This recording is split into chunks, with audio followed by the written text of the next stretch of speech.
Welcome to Higher Callings. As we prepare for Season 4 of the podcast, we are pleased to present highlights from Season 3.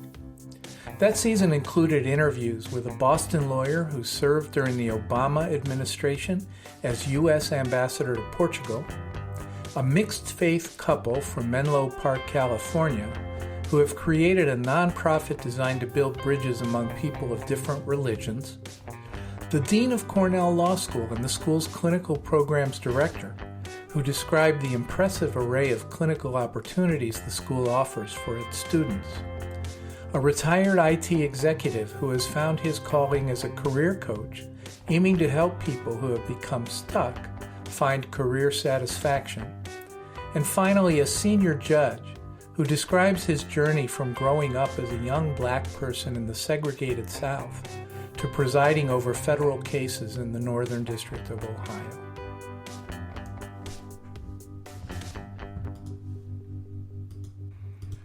My first guest for Season 3 of Higher Callings was Robert Sherman. Bob and I were colleagues for several years in the Boston office of the law firm Greenberg Traurig and had worked closely together on a number of class action cases. But both before I met him and after we parted ways, Bob had a strong interest and extensive experience in working at high levels in the public sector. He had served as chief of the Consumer Protection Division of the Massachusetts Attorney General's office, worked on what would become the unsuccessful campaign of another Attorney General who was running for governor, and had also spent years representing victims of the Boston Archdiocese sex abuse crisis. In 2012, Bob was appointed by President Obama to serve as the United States Ambassador to Portugal. We talked about that experience, and earlier in the interview also talked about how he was first introduced to then-Senator Barack Obama at the earliest stages of the first Obama presidential campaign. The following is a clip from that portion of the episode. I'd like to get to your future boss, now your past boss. I remember when you got involved in that campaign. You got involved earlier than anybody I knew at the very beginning of the Obama campaign. He was still somebody who was largely unknown. He was not favored to win the Democratic nomination in 2008. And I remember you were away in Iowa for long stretches of time. And I'd love to hear you talk a little bit about that experience and what it was that attracted you to the candidate. Well, it's interesting because I think that for those that are interested in getting into politics, too often what people try to do is handicap a winner.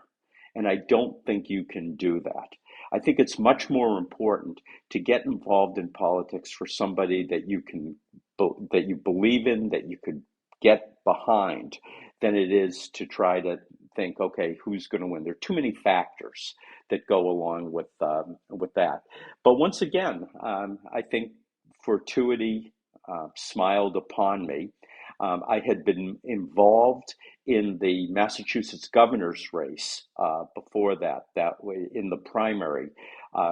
Because of my background in the Attorney General's office, I had come to know the then Attorney General who was running for governor, Tom Riley. He had become a friend. I had helped him during his 2 terms as Attorney General. I became the vice chair of his finance team.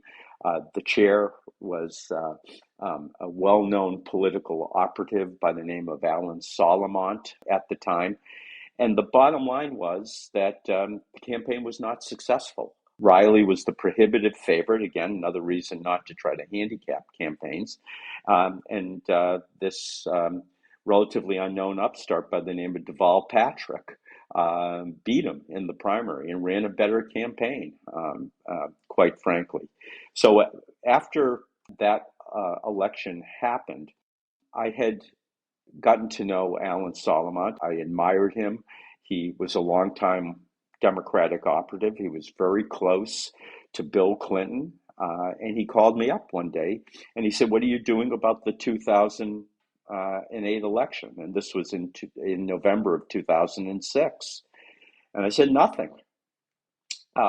And I knew where this was headed. I knew he was going to ask me if I was interested in supporting Hillary Clinton, which I was not at the time. Not that I had much of anything against her. I didn't. I just think there was a lot of Clinton fatigue, that the country was in a different place.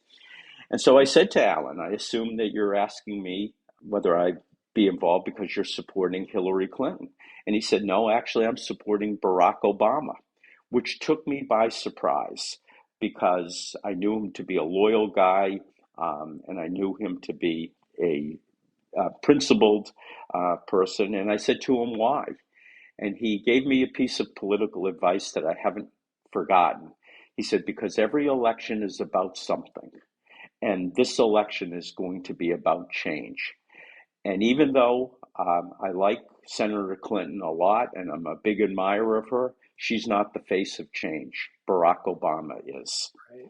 And he said to me, he said, "Do you know Barack Obama?" "No," was my answer. I had seen him speak at the 2004 Democratic Convention. But other than that, I didn't know him at all. And Alan said, "Would you be willing to take a call from him?" And my answer was sure. A week And later, again, he was a senator at the time, he was but he was fairly new to the he Senate was a newly elected senator at the time, and a relative unknown. and a relative unknown, uh, who most of the pundits and the conventional wisdom was not ready for prime time. And he hadn't done his time in the Senate. He was there less than 2 years after being a state senator in Illinois. Well, a week later, Senator Obama calls and he said, "I'm going to be in Boston and I'd like to invite you and your wife to join me for lunch." And I said, "Sure." And it was just the four of us. It was Senator Obama, my wife Kim, me, and Alan Solomont, who had put this together. And we ate lunch at the UMass Club, and we talked about everything except politics. We talked about policy, how he saw the world. We talked about children and where they get their values from. We talked about the merits of the Red Sox versus the White Sox. But there was no political ask in any of this. And Kim and I walked away from that lunch saying to each other, "That is the most impressive political leader we had ever met. Incredibly thoughtful and caring and kind and human, all of the elements that you're looking for."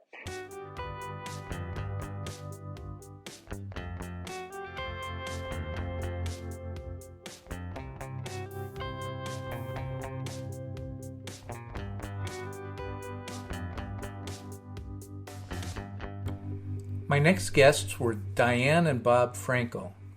Diane and Bob are an interfaith couple who founded a nonprofit called Building Bridges Together. They began the Building Bridges Together program as a way of bringing Jewish and Christian people together to learn about each other's traditions and promote understanding and friendships across the two faiths.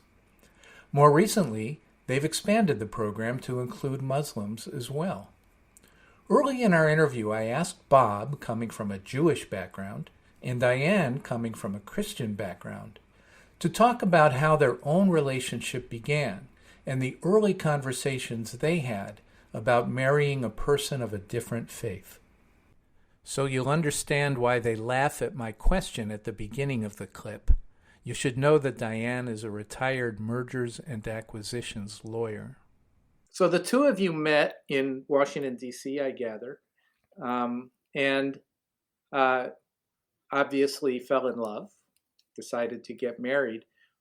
What's the conversation like? I mean, about how you're going to create a merger of people from two different faiths. Yeah, no pun intended. But how you're going to be a couple when your faith traditions are so different, and are so important to you at the same time. So maybe I'll take a crack at that first, and tell you that we basically only had one date. we um, we met, as I say, at Bob's brother's law school graduation. We spent a week together just running around town with his brother, showing Bob all of the fun things that we used to do as law students in DC. And then he went back home to California, and I thought I'd never see him again.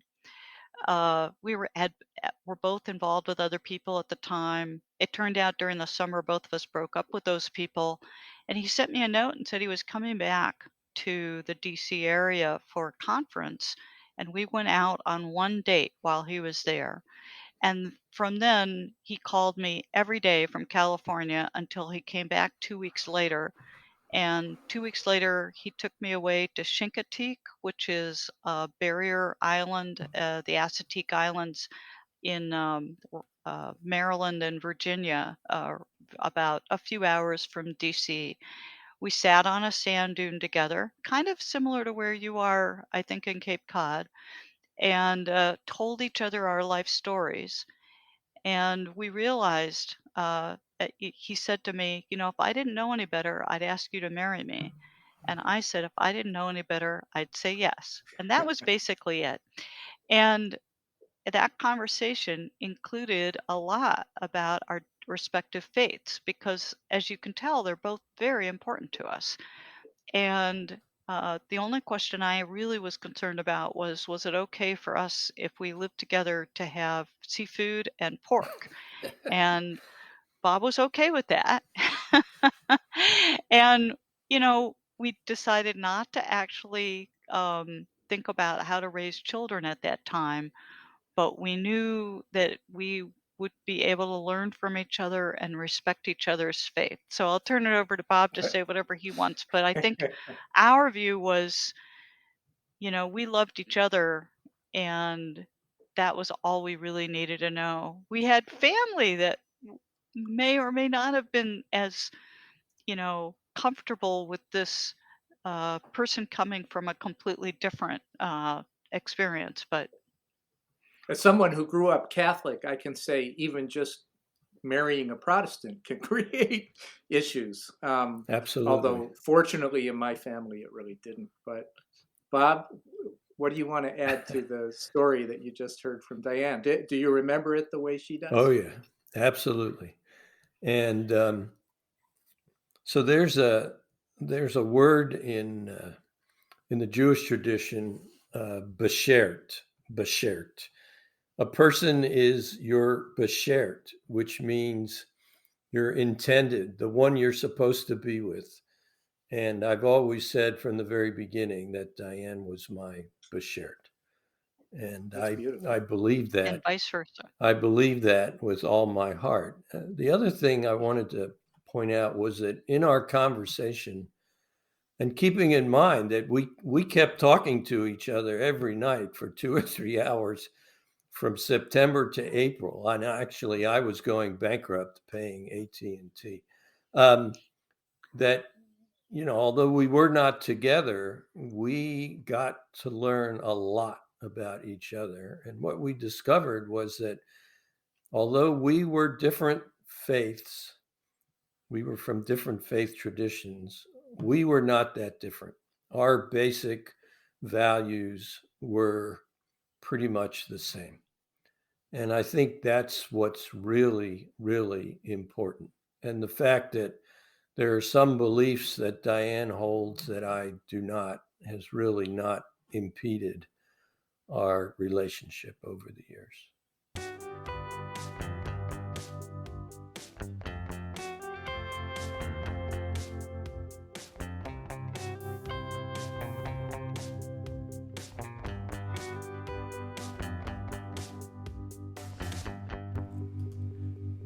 In the third episode of our third season, I interviewed Dean Yenzo Lean of Cornell Law School and Associate Dean for Experiential Education and Clinical Program Director Beth Lyon. We discussed law school clinical education generally, as well as some of the many outstanding clinical courses that Cornell offers its students. Along the way, Dean O'Lean and Associate Dean Lyon explained the philosophy behind clinical legal education, which gives law students opportunities to provide important help to people and organizations that don't have the resources to hire lawyers, while serving the important goal of training law students in the skills they will need to be effective lawyers. Some of the programs have gained a lot of attention. In particular, I know, for example, the death penalty program has received a lot of recognition, but so have some of the others, immigration, asylum. I know there's a new entrepreneurship. I don't know how new it is, but I know there's an entrepreneurship program that's part of the clinical offerings. Can you just maybe identify some of the clinical offerings and demonstrate the breadth of the experience that students get, and again, how it benefits the students in their education and training to become practicing attorneys, but also how it benefits the communities that they serve and the clients that they serve? Great. Well, we really try to have offerings, and Jens mentioned, some of the sort of factors that we're looking at. We're trying to have offerings that provide transactional and litigation experience, national, international, and local. We're also hoping that students will experience not just working directly with one individual client, which is a very important part of the experience, but also work with community organizations to help them with their advocacy goals, to provide legal support to them, and to work on policy matters, because so many Cornell Law alums are going to go on into careers that give them policy input wherever they're sort of sitting in the legal industry. So that's always our first point of departure, is making sure that we're providing a wide range of opportunities for students. And I thought I would just highlight 3 programs briefly, the 3 that started up this year in 21-22, because that seemed like the most fair way to just show you how the program is always evolving. We have alums, we have faculty colleagues who are so excited to bring new ideas and to work with students who are passionate about issues that are really current in our society today. So, for example, this year we launched the Appellate Criminal Defense Clinic, in which students are handling appeals for indigent defendants convicted of felonies here in New York State. And in their first semester in the spring, there were weather issues, there were COVID-related challenges in accessing the prisons, but students were all able to visit their clients who are incarcerated and provide really high-quality representation. They provided appellate briefs challenging the convictions from numerous legal angles. And then in the next semester, they'll have the opportunity to draft reply briefs and argue their cases in the appellate division of the First Department of New York State. We also launched the Education Law Practicum. One of our alums has launched a practicum, the goal of which is to help law students to figure out how to use their skills to question the way that public education is delivered currently in the United States and figure out ways to support people who are trying to make it better. So in their first semester, the student lawyers reached a number of issues for their school clients, including, can schools pay students to work while they're in school, low-income students? Are schools permitted to help students who need to access healthcare? So trying to think of ways to make schools a safer and better site for low-income students and families. And then the third new program that launched this year is our Movement Lawyering Clinic. And in that clinic, the students are just doing a wide variety of things. One of them was to represent 4 people who participated in a protest in Boston, and to obtain dismissals on behalf of all 4 of these protesters who had been charged, criminally charged. They are also working with Indigenous environmental organizations, providing fact investigation work, even now in COVID times. And they've been working with incarcerated women who are at heightened COVID risk to help them to gain compassionate relief. So just a handful of new programs that you're hearing about show that students are really engaged in so many different activities. Don, can I jump in here and say a couple of words on one of those clinics, and then it'll lead to a broader point, if that's okay? Please do. Yeah. Yeah, so I think that movement lawyering clinic, which is one of the newest, is a really innovative and impactful model for training young lawyers. It can sound, I think, the phrase movement lawyering, I think it's intuitive, but also can be a little bit vague at the same time. Like it sort of vaguely suggests people who are involved in social movements, but what does that mean for a lawyer to be involved in a social movement? Carl Williams is the clinician who's running that clinic and doing a fantastic job, and we're so excited that he joined Cornell Law School. The way he thinks about it is, imagine you're a movement which starts at the grassroots level. How does that get started? Usually you have, one or two or three or four people who are very passionate about a particular social issue, and they start meeting, with each other, and, can be in person, it can be online, and then they kind of scale up and they're doing more impactful work, whether it's protests or whether it's advocacy or trying to support people. At that point, they need a lot of legal services once they go from being two people in a living room trying to make a difference to all of a sudden they're 1,000 people meeting somewhere or connected over Facebook, and then all of a sudden it's 5,000 people, and they're setting up chapters and they're taking in donations and they're trying to lobby for change or trying to make a difference. Well, that all requires structure. I mean, not corporate structure in the way that corporations need, but it's and what Carl Williams and the students are doing is helping people build the structures they need to achieve whatever they're trying to accomplish in the world. And as a lawyer, helping other people accomplish their goals is a way of making a difference in the world. The kind of analogy that Carl sometimes loves to use, which I think is very intuitive, is a union. So if you're a lawyer, one way that you can solve a problem for a worker is by directly, working with an employer and solving whatever problem that the worker has. But another way you can help workers is to provide a structure for them to advance their goals. And that's what a union does, right? It provides a structure for workers to advance their interests with management and with employers. And so you give them capacity to, advance their interests. And so it's kind of capacity building in that way. And I think that's really an innovative and remarkable thing for students to learn how to do. But then this is the broader point that I wanted to make. When students work in these clinics, they're sometimes inspired to go on and practice law in that particular area. And when that happens, it's fantastic. I mean, it's when students work in the immigration law clinic or the asylum clinic, and they're like, "Wow, this is great, providing this type of outcome for this client. I want to go and do this after I graduate." I mean, that's a home run, isn't it? That's a home run, Right.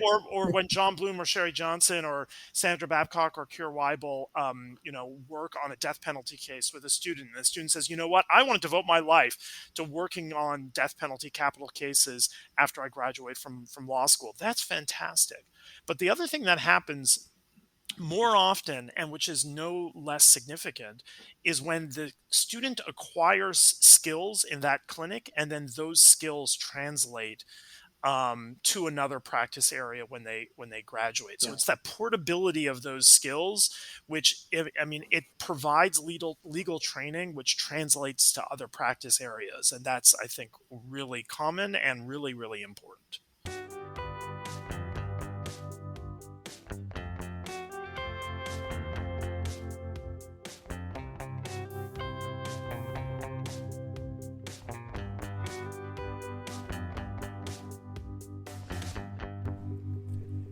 In our next episode, I interviewed my high school friend Joe Miller.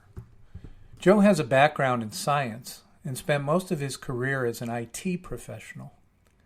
Late in his career, Joe became interested in serving as a career coach and immersed himself in the training and networking that it takes to be successful in a coaching practice. Now, after his retirement from IT, Joe continues to offer coaching for people who need help with their career development and also hosts his own podcast called Titans of Transition. During our interview, I asked Joe how he knows when he's been successful in coaching a client, and he provided an example of a client who was having difficulty with her boss, but was able to improve that relationship with the help of some sage advice Joe provided. How do you know when you've been successful in coaching a client? Well, it goes back to sort of the initial tee-up question you had for me is, what's my framework, or how do I approach things, my process? And I start with the paradigm of, again, are you operating in your gifts? And so what I movement towards, first of all, coming to an understanding and clarity, and then actively moving forward towards that. Are you on a vector? Are you moving towards that or not? To me, I measure that as a... So it's not necessarily have they reached the end goal. No. But are they on a better path in moving in the right direction, kind of? Right. Because it's the end goal. I mean, actually, that's another framework. What is the end goal? Get off right? the outcome is another coaching framework. It's people focus so much on the outcome that they don't understand. They don't see the journey. And it's a lot like climbing a mountain. You get the false shoulder effect where you don't have enough visibility forward to ultimately really know what that destination is going to be. You want to go up. So you've obviously learned a lot about coaching over the years and have developed quite a bit of experience. You attend a lot of conferences and you're networking with other coaches. Tell me a little bit about that. I'm part of the John Maxwell team community. So I am, there's thousands of coaches in that. It's a professional community and a development community. They continue to offer training.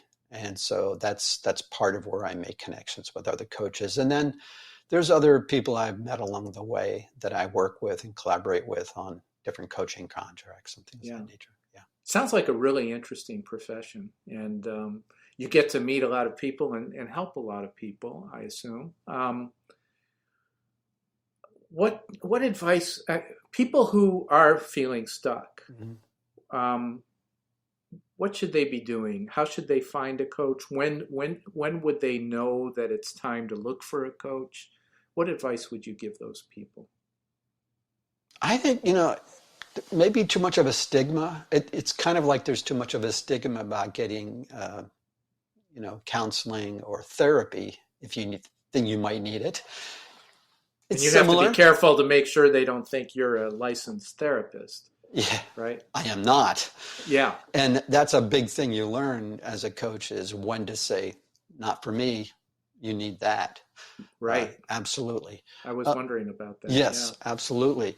I think that it's recognizing that you need it is akin to realizing you want help. And you need help. And so it's kind of simple as that. If someone feels a disquiet or dis-ease about moving forward in any aspect, career or life, then coaching is something to really consider. How long is a coaching relationship? How is it a matter of a few sessions for a couple of months, or can it go on for a year, or more? Coaching is not like therapy in the sense that you would go on for years. I think that you're probably looking at least 2 or 3 months of maybe meeting at least every other week. Going much longer than that, this is my perspective, going much longer out than that. And I think it gets really difficult to maintain continuity and hold that accountability relationship. But, anywhere between, 3 months and a year, probably. Okay. And they're engagement based upon goals that get set up. So. Oh, okay. At the very outset. Yes. That's part of the intake process. Yeah. Yeah. Okay. And can you share with us any outcomes or any particular success stories? Well, one comes to mind. I had a woman that I was working with who got a new boss, and she was at sort of the, I would say, manager level, and her new boss, the VP, she wasn't connecting with her. And when I first met with this woman, she was expressing how she didn't feel like she had any influence with her boss. She wasn't listening to her. She was sort of relegating her to things that she felt were beneath her. And this was a similar conversation, tying back to what we said before about working with your boss. I said, well, why would she trust that you knew how to do things? Has she seen you do them? And it's funny. People just naturally assume, well, I'm here. They must know how wonderful I am. Right. And she was very competent, but this new boss didn't know that. And, I got back to some people may have heard Stephen Covey model about the emotional bank account. I said, you need to make deposits in your bank account with your new boss. You need to demonstrate and give her evidence that she can trust you and she can rely on you. And so we went through a process where we identified what some of those things would be. And she marched down the process of doing that and started making offers to her boss. I can take this off your plate. Remember, I said before, help your boss be successful. It wasn't necessarily something this individual wanted to do, but knew her boss needed help. Yeah. And slowly, she, over time, making these successful deposits with her boss. Her boss said, I can rely on you. And probably within, I don't know, less than a year, I think it's probably 8 or 9 months, she got promoted. Great. So that's an example. Yeah. And that's a great example. And trust is just so important. Huge. In one's career, and you're talking about, at least in part, developing trust in you as a competent individual, but also trusting you as somebody who will be loyal, to a degree. And that's such a key element of success in any career. Back to Covey, it's competence, it's character and competence. It's not just competence. I like that. Yeah. Yeah. You've got a lot of good frameworks and a lot of good models.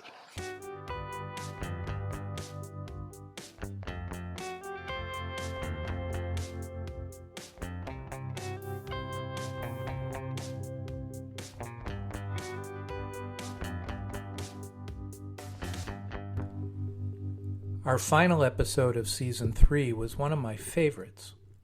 I had the privilege of interviewing the Honorable Solomon Oliver, now a senior United States District Judge from the Northern District of Ohio, based in Cleveland. We talked about Judge Oliver's journey from his childhood as a young black person growing up in the segregated South to his careers as a law professor and then a distinguished federal district judge in Northeast Ohio. In the clip I've chosen for this highlights episode, he describes the values he hopes to instill in the newly minted lawyers he hires to serve as his law clerks. What are those values that you want to instill in your clerks that lawyers should have? Well, I think it's part of what we've been talking about. I want them to figure out a way, regardless of where they are and what job they hold, to make a contribution to the legal system, which is so important, overall legal system, which is so important to our society. I want, as I said before, if they go to a firm, first of all, they should take their advising role seriously, not just the litigiousness, the litigation role in terms of how can I win this case if we go to trial. But if they're in a civil rights case, for example, I would think they would also advise their clients about how to comply with the law, of when they think that a settlement may be meritorious or may be a positive thing for them to do, despite the fact that they might be able to win the case. So I want them to be whole lawyers, to think broadly about their roles if they're going to be in that situation. Yeah. And then some will go to Civil Rights Division, of course, so they're directly involved in litigation of civil rights. Some gone into immigration law, and so again, they've chosen, already to directly try to address some of the needs of society. So I have a range of clerks, some who are partners in large law firms across the country or associates. Yeah. Civil rights divisions, one place, immigration laws, another. U.S. attorneys. I have 6 African American women who've been U.S. attorneys, law clerks who've been assistant U.S. attorneys across the country. And I think that what I want them to know is that they should perceive that role broadly, that they're working for the Justice Department, that they're not just prosecutors trying to get wins, but they're trying to see justice is done. So that's kind of what I'm trying to convey is think about your role, in the system as one that would enhance the values of the system in promoting fairness and equity.